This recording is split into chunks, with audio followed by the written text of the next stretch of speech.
Ladies and gentlemen, 1 year is a lot to change. It's short, but it's deadly and fatal for this fast-changing world. In fact, I'm gonna show you how China has ruined Hong Kong in just 1 year by just imposing one law. Sorry, what are you talking about? I even consider it kind of impressive on turning one of the best cities in the world into a rubbish out of the rubbish. I don't know what to say. If you play chess, the level is it's so terrible that it's gotta be negative elo, not even 100 elo. It's negative elo for them to do this. How could they even do something that could just ruin Hong Kong, one of the best cities in my opinion? And I've got to say, in all honesty,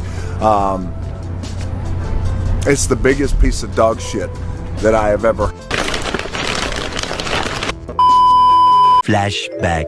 You might say Hong Kong has a unique Chinese West culture and skyscrapers. They're everywhere. That's what makes Hong Kong special, right? No. Nope, not at all.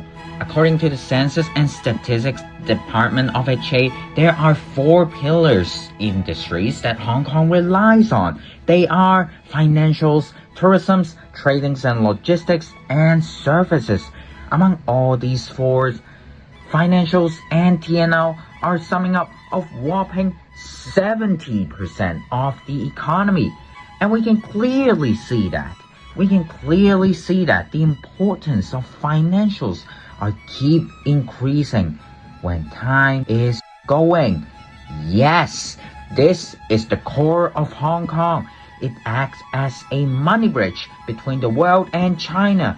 The mature law system and low tax rate makes it a safe haven for capital. Imagine a billionaire. Now, he wants to put his money into somewhere. He wants to invest. He needs a place that could be put with getting stolen. He wants protection real bad. Hong Kong is that place. And so he put all his money in invest in Hong Kong. That's just easy going. And also, at that time, China's growing skies rock. Monies and opportunities flows everywhere. They are the world factory. You want to invest to get that juicy money. You want that a little bit of dividend as well. But you don't trust the law there. So what do? Yes, you put the money in Hong Kong and say, I invest on China. This is called a northbound trading, where it's a very common technique for foreigners, especially the rich one, to invest for common mainland projects. But that's another topic.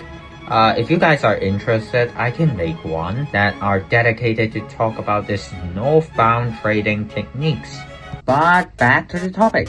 As you may know, China just wants Hong Kong to be obedient, especially when Hong Kong has already experienced lots of, riots that disrupt the regime. The umbrella movement, the anti-extradition law amendment bill movement, that is so long of name. Anyways, has all been viewed as a warm bed of rioters. So they implemented the national security laws in Beijing on June 30, 2020. The question of how long we could tolerate such a gaping hole in national security has to be asked and answered.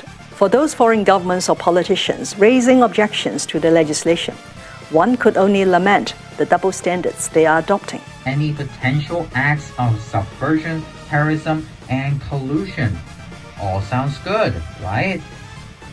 Except it's not. The term subversion, terrorism, and collusion didn't even define clearly what counts as it and what's not. Where's the boundary? And does protesting count as it? We don't know, and we wouldn't want to test the line because more than 10,200 people had been arrested for the 2019 protests far before the law was imposed.